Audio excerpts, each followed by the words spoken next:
Hello, আসসালামু আলাইকুম সবাইকে।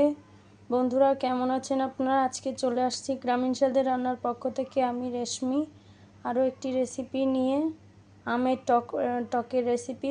প্রথমে এখানে নারকেল করে রাখা হয়েছে দুধ করে, দেখতে পাচ্ছেন এটা নারকেলের দুধ করে রাখা হয়েছে। এখন এক এক করে সব কিছু দিয়ে নেব। এখানে এখন দিয়ে নিচ্ছি পরিমাণ মতো লবণ। এটা লবণটা স্বাদ মতো দিতে হবে। এখানে সামান্য পরিমাণের হলুদ দিয়ে নিলাম।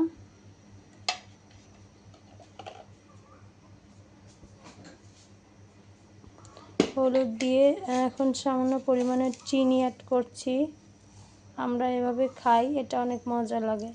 চাইলে রেসিপিটি বাসায় ট্রাই করবেন আপনারা সবাই, অনুরোধ রইল। চিনি অ্যাড করে নেওয়ার পরে এই যে দেখতে পাচ্ছেন জাল হয়ে এসেছে।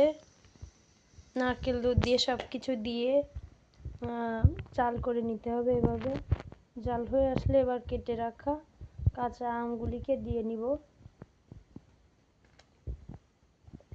আমগুলি তো এখন তো ছোট নাই, এখন আম তো অনেক পোক্ত হয়ে গেছে, এর জন্য হলুদ হলুদ দেখতে হয়েছে।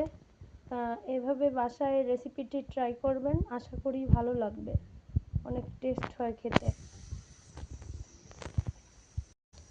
আমটাকে দিয়ে এবার এই যে ডাল ঘুটনি দিয়ে ভালো করে ঘুটে নেবেন, নেড়ে চেড়ে নেবেন। হালকা নেড়ে চেড়ে নিয়ে এবার এটা উঠিয়ে ফেলতে হবে। ওঠানো হচ্ছে, দেখতে পাচ্ছেন। এটাকে উঠিয়ে নিয়ে তেলে দিতে হবে। এবারে এই একই কড়াইতে পরিমাণ মতো তেল নিয়ে নিচ্ছি। তেল নেওয়া হয়ে গেলে এবার দিয়ে নিব কুচি করে রাখা রসুন। এখানে পরিমাণ মতো করে 4-5 কোয়া রসুন কাটা কুচি করা আছে। এবার তেলের সাথে রসুনটাকে সুন্দরভাবে নাড়াচাড়া করে নিয়ে ভেজে নিতে হবে।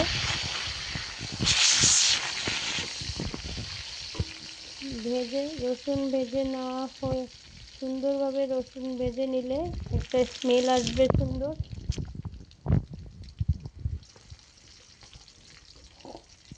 রসুনটা ভেজে নেওয়া হয়ে গেলে এরপরে দিয়ে নিব আমের টক। দেখতে পাচ্ছেন রসুনটা এভাবে ভেজে নেবেন, এরপরে দিয়ে নেবেন। এবার সবগুলিকে সুন্দরভাবে দিয়ে নেবেন। এভাবে দেখুন, এভাবে তেলে দিয়ে এভাবে ফুটলে হয়ে গেছে খুব অল্প সময়। এভাবে চাইলে রেসিপিটি বাসায় ট্রাই করতে পারেন। অবশ্যই কমেন্টের মাধ্যমে জানাবেন কেমন লাগলো।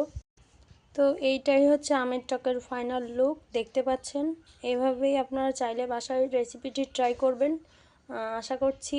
আর ভিডিওতে কমেন্ট করবেন যে কেমন লাগলো রেসিপিটি। তো আজ এই পর্যন্তই, দেখা হচ্ছে অন্য কোনো ভিডিওতে। আসসালামু আলাইকুম।